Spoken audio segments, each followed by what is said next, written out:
And then take a moment here to just close your eyes and see how you feel after 7 minutes in King of the Mountain. It is really a great way to start to tap into the archetype of the king that we all have inside of us. And it's really the very virtuous archetype of the king. I'm not talking about the tyrants or the dictators or everyone who abused the power, because that's what happens when power comes, right? There's always abuse that comes with it, even with the most virtuous yogis, right? And the saints and the priests and all of that, right? There's so much abuse going on with all of that. So we're really going to the most pure aspect of the king, which is very archetypal. There's no story, there's no faces on it, right? And it's really 7 minutes that put you on the king of your own dominion, or the queen of your own dominion, right? Which is your body, your territory. And the game here is to divide the body so that we can conquer it, right? So we divide it in 3 parts at the bottom, 3 parts in the middle, and 3 parts at the top. And then every part is a room, right? It's an area inside of the body, and it corresponds to a certain part of our mind, a certain part of our psyche. So now that you wrapped yourself here up and down, right and left, diagonal to the right, diagonal to the left, you found your center. You can take your arms over your head, and then you can triangulate yourself here. So every time you put yourself in a triangle, it's another archetype, right? Shapes don't have any story, and shapes transcend culture, transcend age, transcend stories, everything, right? So the archetype of the triangle, especially the 60-degree one, which is equilateral, is strength, structure, and stability. It's so powerful. And you're always the third principle here. So imagine everything that's falling down from the sky, any insights, any grace, any rays of sun, right? The young energy from the sun coming down through your palm. So make cups with your hands and let them drop down, down, down to meet your heart. Now take an inhale through your nose. Open your mouth and exhale. Take a sharp, comfortable inhale and start to pump your breath. Out, out, out. Find a comfortable rhythm and try to only focus on your exhale. If this is too uncomfortable, just inhale and exhale, but keep your arms over your head and find a nice rhythm here. Take all of your awareness down where you pee, to this part of you that's very primal, right in between your legs, right around your perineum. Keep pumping the breath. Out, out, out. This is your furnace room. You have just landed there. This is where fire is sent. This is where you put the heat for the whole house. Lift your awareness up to your right hand. The right hand, push it up to the right a little bit more. This is your attic, right? This is where you store all of your memories. You can set goal for yourself on your right hand. Go behind your back. Take this long turn behind your back. Remember to find 3 on the left side, the heart on the left side. Keep pumping the breath. Out, out, out. You've landed in your kitchen on the left side of your chest. So now you can start to pump out so that there's no smell of cooking inside of your house, right? Open the windows. Out, out, out. From the kitchen on the left hand, lift your awareness up to your left hand, left palm. That's your vision. That's number 4. This is your bedroom. You can dream. You can see it, see your intention, see yourself in the middle of everything you want. From here, take your awareness down to the center of your chest, to the sternum, to number 5, and keep pumping your next 20 breaths in the center of your chest, right in number 5. This is the center of your being. This is you being in the center of your practice, in the eye of the storm, the eye of the practice. So good. And now bring yourself to the center. Take a big inhale through your nose. Exhale, hands down. Very nice. Beautiful. Interlace your fingers to the webbing, please. Create a third hand. And then lift this up towards the sky, just like we did without the block this time. See the sensation when there's absolutely nothing over your head. So use your imagination to put a crown or something that is like the cherry on top of you, right? Something that would make you even more delicious than you are, right? Right at the top. So lift your head, look at your hands, make sure that it's nice and flat so that the thing that's on top will not fall. So take your indexes up a little bit, let your pinkies go down a little bit more towards your face, and then put your face right in the center. Take your awareness back to the center of your chest. And now take a sharp inhale and start to pump your breath. Out, out, out in the center of your chest, number 5, right where we left off. Now we're starting to move into the yang energy inside of us. So you're going to go out in the world, go down to your right hip, to your right foot. See yourself stepping out. This is your garage. This is where you take a risk to go out, make things happen. From number 6, from the right foot, lift your awareness up to your right armpit. Keep pumping. Your liver on the right side. This is your office. This is where you make deals with others, where you connect, where you plan things and you follow through. So keep pumping in your office on the right side of your chest. Now take your awareness behind your back. That's a really long road down behind you, behind you, behind you, to find your left hip, your left root. Turn it a little bit more towards the right side. You have landed in your laundry room, the utilities, right? This is where you do things over and over again. This is where you can learn to be patient. This is where you can accept that everything is cyclical and nothing is linear. Everything goes and comes back. And now from 8, root to rise up to your third eye, to the center of your eyebrows, the eye of the sky, and keep pumping the breath out, out, out for 20 more on your third eye. Skull shining breath, Kapalabhati. Purifying that vision, that observatory. This is room number 9. This is where you can really chill, look at the stars, and also look at your whole house underneath you. Take a big inhale through your nose. See your whole house, number 10. Fill yourself a little bit more. Imagine yourself becoming a sphere. Fill yourself more, put yourself under pressure, and then start to soothe yourself. Maybe you swallow, maybe you inhale a little bit more. And then whenever you're ready, there's absolutely no rush. Imagine the chimney over your head. Let the smoke out of the chimney. Exhale, hands down, palms up, eyes closed. Receive and feel.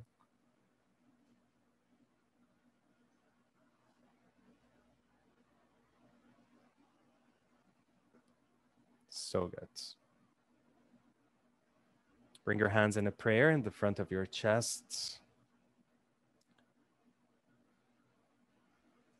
Take a moment to acknowledge all of these circuits of energy inside of you working in unison, vibrating, all the meridians starting to open up, these pathways between your organs, these pathways between the organs and the mind, all part of the same network. And this network is really mimicking the big network of the universe. We are no different than all of that. The biggest source of suffering is to think that we are different, right? That's really the core of all the suffering. Then whenever you're ready, you can bow your head towards your hands. You can open your eyes, open your mouth, and exhale. And then inhale, lift the prayer up, up, up towards the sky. Follow it with your eyes. Back bend a little bit. Try not to blink. And then exhale, hands down by your side. That was so wonderful. Now bring yourself onto your hands and your knees. Sometimes this is my only practice. You know, like that's it. 5-10 minutes, and this is it. It changes the whole day. So bring yourself onto your hands and your knees, and very simply here, find the tabletop. So we're going to play with the cat and the cow. We're going to see if the cat will correct me if I'm doing the cat right. So one way, because the cat cannot talk, the blocks can talk, right? One way is to bring blocks and to put the blocks right in front of your knee and right behind your wrist. So you have a nice 90-degree angles, right? One block in front of your knee and one block behind your wrist. And then you know that you're well measured here. Then you can place the other hand right next to it. Then you can really measure the distance between your hands. So you really want the distance between your hands to be the same distance of your collarbones. So turn your middle fingers towards one another. Turn your fingers towards one another. Let your middle fingers touch here. Once your middle fingers touch, lift your heels, lift your fingers, keep yourself on the heels of your hands, and then pivot your hands forward so that your middle fingers are parallel together and parallel to the outer side of your mat. Now you're well measured. Make sure that you did not lose the 90-degree behind your wrists, and then look straight in front of you. Plug the tops of your feet down behind you so much. Let your middle toes be parallel together. Yes. So really here, we're not moving a lot, but so much is moving from the inside. Take all of your mind down to your toes. Let your middle toes be parallel together.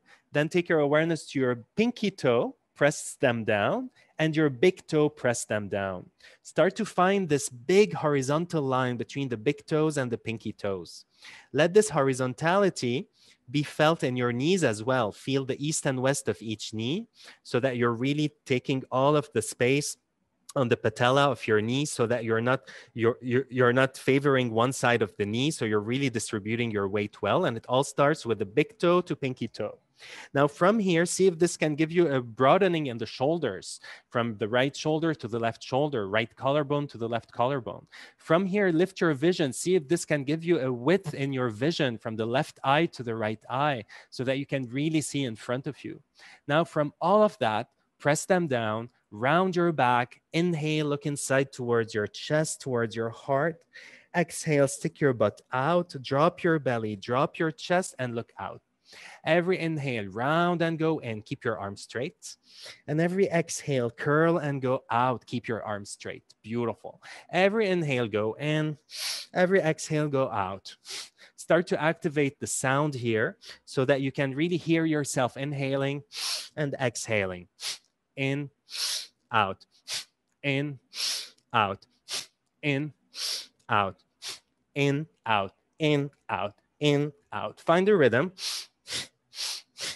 Remember the furnace room, room number 1, your perineum, the center of your pelvis.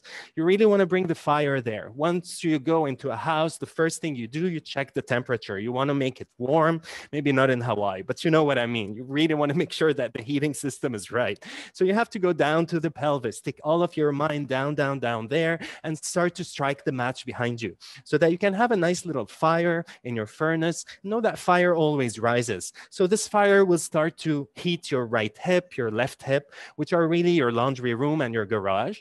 And now the fire can start to rise to your center of the chest, your living quarters, your living room in the middle, your kitchen on the left side, and your office on the right side. Feel this fire. That's the fire of the community. This is the fire of you being in the center of yourself, but being able to invite your people, to invite your friends in your kitchen, to cook for them so you're social, and also being able to go out in the world on the right side and make the deals with others. So there's a little bit of this communal aspect, this societal aspect here.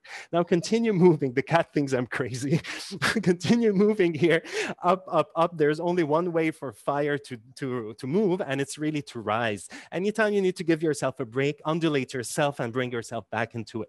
Now for the last 30 breaths, you're going to bring all of your awareness to your third floor, which is your face, your head, your third eye, your observatory right in the center, really nice and warm. This is the fire of your imagination. This is really your biggest tool and your biggest weapon. And now you can start to imagine your attic on the right side of your brain. This is where all of your memories are. Maybe once you make all of the cleaning inside of the attic, you can turn it into an art studio. This is what we do when we grow a little bit older, right? So that you don't have to keep all of that junk on the right side of your brain, all of that, those memories that are not really serving you in this phase in your life. And now finally take your awareness to your bedroom on the left side. This is where you sleep. This is where you make love to yourself, to other people. This is where you put your visions. Now you can start to undulate yourself organically, nice and slow, keeping this fire moving in every room in your body, like the circuitry of fire, of electricity, of heat. That is so nice, beautiful, nice, nice, nice, nice, nice. Now you can start to play with water. So you can bring your left knee to the center and cross your right knee over the left in Gomukhasana. If you don't want to cross your legs, you can keep your legs normal. If you'd like to flip your palms 180 degree. So your fingertips are turning 180 degree here towards yourself. And then separate your hands a little bit so that your lungs can come through. Very nice. If you don't want to flip your hands, keep them straight in front of you. So you can do this just like we did the previous one. Plug the tops of your feet down. Imagine yourself on a clock here and start to go clockwise. Start to move your pelvis to the right, to the back, to the left, and to the front. Nice. Start to play with the element of water, which is really all about the kidneys here. It's still in the first floor. It's still in the basement. So if fire always rises from the furnace, water always descends down to the boiler room, right? So this is really the lowest point is where water seeks, right? Water always seeks the lowest point, right? So As Naveen also says, if you're lost in an avalanche, you just spit so that you know where is south, right? Because water will always, always descend. So continue moving here, knowing that these techniques are not only to be used in yoga, right? So you see, like when she told me that, I'm like, oh my God, this could save my life if I'm ever in an avalanche, you know? So continue moving here in a big circle towards the right side, towards the world. Lift your vision, look forward, find a little bit of joy here. You don't have to smile to force a smile as if someone's taking a picture. It looks horrible, right? But really maybe finding an inner peace, an inner smile, something that only your organs can feel, right? Only your heart can feel. So nice, beautiful. And then bring yourself to the center and cross the other foot on top. So take your right knee back a little bit and then cross your left knee on top of the right. You can have your fingers straight forward, or you can activate your third hand. So just like we did with the block over the head, you can interlace your fingers to the webbing and put them right underneath your sternum here. If you're playing with the third hand, which is a great way to activate your immunity, right? Your thymus gland in the center of your chest, put it right underneath it, right? So you don't want it in front of you. You don't want it under your chin. You want it under your heart, right? And then once you have this, start to stir yourself towards the left side. Make sure that the tops of your feet are plugged down. Keep finding the big toe to the pinky toe. So you have the horizontality of your experience. So imagine your feet are like horizontal roots connecting you to east and west. Very nice. And now allow yourself to move, to swish yourself even more here. Nice. Kate, you can exaggerate the movement a little bit more by rounding more when you go up. Nice. And curving more when you go down. So it's still a cat and a cow. That's it. So nice. Harlan, this looks wonderful. Mary, I cannot see you. I don't know if you know that. Totally fine if you have a technical problem. I hope you can see me. So continue moving here in big, big, big, big, big circle. Very good. And then bring yourself to the middle. Nice. Take your hands back to a normal position. Take your knees back to a normal position. So right where we started, you can measure yourself pretty quickly here. Middle fingers touching together, then turn your fingers forward, you know, your collarbones, and then you can put yourself in 90-degree angles. Now, one last time, bringing a little bit of fire here, but really quick here. In, out, in, out, in, out.